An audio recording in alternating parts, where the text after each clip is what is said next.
জাপানি ভূতের গল্প মানেই কিন্তু অন্যরকম একটা ব্যাপার, তাই না?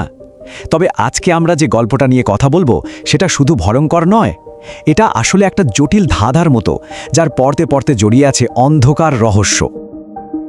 গল্পের একেবারে কেন্দ্রে আছে একটা বাড়ি। ভাবা যায়, যে জায়গাটাকে সবচেয়ে নিরাপদ আশ্রয় মনে করা হয়, সেই নিজের বাড়িটাই যদি একটা ভয়ঙ্কর অতীতের সাক্ষী হয়ে দাঁড়ায়, যদি সেটাই হয়ে ওঠে দুঃস্বপ্নের কারণ। আচ্ছা, এই পুরো তদন্তটা শুরু হয়েছিল কিন্তু একদম ছোট্ট একটা ঘটনা দিয়ে। রাতের বেলা শোনা একটা অদ্ভুত শব্দ, যা কিনা এক ভয়ঙ্কর ইতিহাসের দরজা খুলে দেয়। তো গল্পের শুরুটা হচ্ছে কুবো নামের এক ইউনিভার্সিটি স্টুডেন্টকে দিয়ে। সে সবেমাত্র ওকেয়া অ্যাপার্টমেন্টের একটা ফ্ল্যাটে উঠেছে, কিন্তু সমস্যা হলো প্রতি রাতে একটা অদ্ভুত শব্দ তার ঘুম নষ্ট করে দিচ্ছে। মনে হচ্ছে যেন কেউ ওর বেডরুমের মেঝেতে কিছু একটা একটানা ঘষেই চলেছে। অনেক খোঁজাখুঁজির পর কুবো যা আবিষ্কার করল তা বেশ অদ্ভুত। শব্দের উৎসটা হলো একটা কিমোনোসাস, মানে জাপানি কিমোনোর সাথে যে বেল্ট পরা হয়। কিন্তু আসল ভয়ের ব্যাপারটা কি জানেন? এই ভারী জিনিসটা মেঝেতে নিজে নিজেই ঘষা খাচ্ছিল, কেউ ওটাকে সরাচ্ছিল না।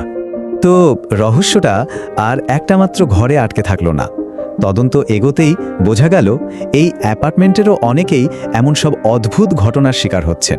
মানে ব্যাপারটা এখন আরও অনেক জটিল। বোঝা যাচ্ছে কুবোর ঘটনাটা একা নয়।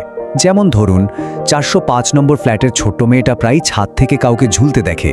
আবার 201 নম্বরের নতুন পরিবারটা অদ্ভুত সব ফোন কল পায়। মনে হচ্ছে এই অশুভ শক্তিটা যেন পুরো বিল্ডিংয়েই ছড়িয়ে পড়েছে। আর এখানেই গল্পে একটা নতুন মোড় আসে। জানা যায়, কুবোর আগে ওই একই ঘরে কাজিকাওয়া নামে এক যুবক থাকত। সে সুইসাইড করেছিল, কারণ তার দাবি ছিল সে নাকি সারাক্ষণ বাচ্চাদের কান্নার আওয়াজ শুনতে পেত। কিন্তু কিমোনোসাসের শব্দের সাথে বাচ্চাদের কান্নার কি সম্পর্ক থাকতে পারে? তদন্তের মোড় এবার পুরোপুরি ঘুরে গেল। মনে হতে শুরু করলো সমস্যাটা হয়তো বিল্ডিংয়ের নয়, সমস্যাটা আসলে যে জমির ওপর এটা তৈরি, সেই জমির ইতিহাসের। চলুন এবার একটু টাইম ট্রাভেল করা যাক, মানে সময়ের পেছনে ফেরা যাক। এই অ্যাপার্টমেন্টটা তৈরির আগে এই জমিতে কারা থাকতো? ইতিহাস বলছে এখানে তাকানো পরিবার বলে এক পরিবার থাকতো, আর ছিল আরও কিছু অদ্ভুত পরিবার। এই জমির আগের বাসিন্দাদের ইতিহাসও বেশ অদ্ভুত। একজন লোক ছিল যে সারা এলাকার আবর্জনা নিজের বাড়িতে জমাতো। আরেকজন মহিলা দাবি করতেন তিনি নাকি মাটির নিচে বিড়ালের ডাক শুনতে পান। আর একটা পরিবারের ছেলে ছিল যে আগুন লাগাতো আর লোকজনকে ফোন করে বিরক্ত করত, ঠিক যেমনটা 201 নম্বর ফ্ল্যাটের পরিবারটার সাথে হচ্ছিল। আর এখানেই আমরা প্রথম সরাসরি একটা ক্লু পাই।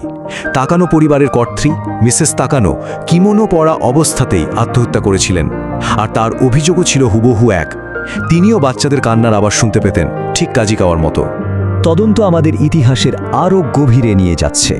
তাকানো পরিবারের ওই ঘটনারও আগে এই জমিতে এমন কিছু ঘটেছিল যা আমাদের কল্পনারও বাইরে। কিন্তু প্রশ্নটা হলো, একটা বাচ্চার কান্না নয়, একাধিক বাচ্চার কান্নার শব্দ কেন? এই প্রশ্নটাই আমাদের টেনে নিয়ে যাবে এক নারকীয় অপরাধের দিকে। 7 শুধু এই একটা সংখ্যা, আর এর পেছনেই লুকিয়ে আছে এক ভয়ঙ্কর সত্য, যা এই জমির মাটির নিচে চাপা পড়ে আছে।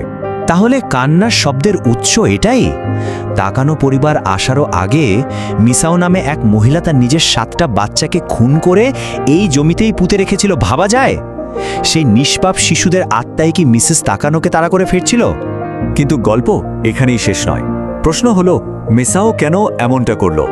এর উত্তর পেতে হলে আমাদের ফিরে যেতে হবে একেবারে শুরুতে, যেখানে এই অশুভ শক্তির জন্ম হয়েছিল। এই টাইমলাইনটা এবার সম্পূর্ণ হলো। মিশাওয়ের ঘটনারও আগে আমরা দেখতে পাচ্ছি আরও দুটো ভয়ঙ্কর অধ্যায়, ইয়োশিকানে পরিবারের হত্যাকাণ্ড এবং তারও আগে এক কয়লা খনির মর্মান্তিক দুর্ঘটনা।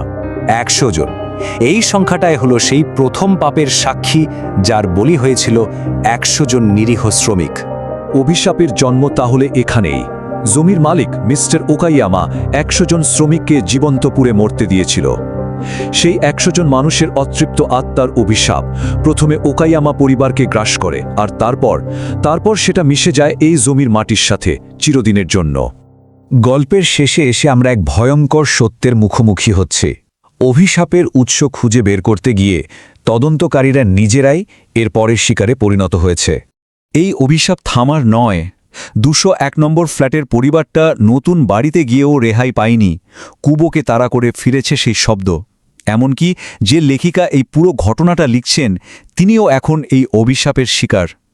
এটা আর অতীতের কোনো ঘটনা নয়, এটা একটা জীবন্ত সংক্রমণ যা ছড়িয়ে পড়ছে। এটা আসলে একটা অশুভ চক্র। খনি শ্রমিকদের যন্ত্রণা সংক্রমিত হয়েছে প্রজন্মের পর প্রজন্ম ধরে, আর যারাই এই জমির অন্ধকার স্মৃতির সংস্পর্শে এসেছে তারাই এই অভিশাপের নতুন বাহক হয়ে উঠেছে। তাহলে শেষ প্রশ্নটা এখানেই এসে দাঁড়ায়, এমন এক অভিশাপ যা সময়ের সাথে সাথে কেবল নতুন শিকার খুঁজে নেয়, তার থেকে মুক্তির উপায় কি? আদৌ কি কোনো উপায় আছে? না, কিছু দাগ সত্যিই মোছা যায় না।